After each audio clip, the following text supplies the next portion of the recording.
Olá, tudo bem? Vamos para mais uma aula, algumas dicas desta vez sobre o Império Romano. Roma foi dividida em 3 fases. A primeira fase do Império Romano, nós temos a formação da instituição política da monarquia. Na monarquia, nós tivemos precisamente 7 reis, 4 reis romanos e 3 etruscos.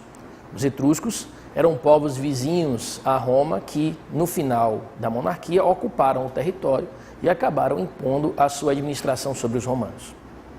Existiam 2 classes sociais básicas neste período, que eram patrícios e plebeus.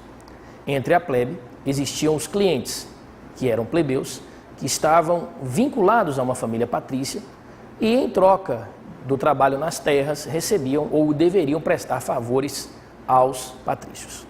Nesta mesma ordem, nós vamos ter as mudanças que vão ser ocasionadas por conta da invasão etrusca e uma série de mudanças arquitetônicas, como, por exemplo, a construção de uma ampla rede de esgotos, também a construção do Circo Maximus.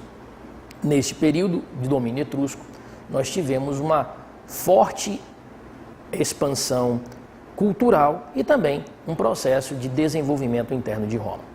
O fim do domínio etrusco marca também o fim da monarquia, onde iniciar-se-á a nova fase do processo, que seria a proclamação ou a introdução da república pelos patrícios e pela plebe. Com relação à república, nós já vamos ter uma fase um pouco mais conturbada.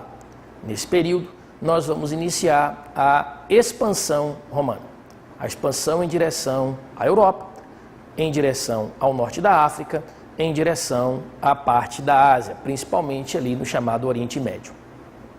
O início da expansão romana é na própria Península Itálica, dominando primeiro os etruscos, depois gauleses e posteriormente os gregos que estavam na parte sul. Após dominar o sul, inicia-se a expansão via Mediterrâneo. Só que lá eles encontraram os cartagineses, que eram os senhores do Mediterrâneo naquele período.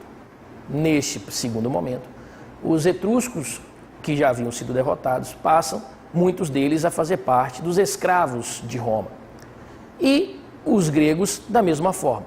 Só que os gregos tinham conhecimento náutico e acabam passando esse conhecimento náutico para os romanos. Os confrontos entre romanos e cartagineses dão origem às chamadas Guerras Púnicas.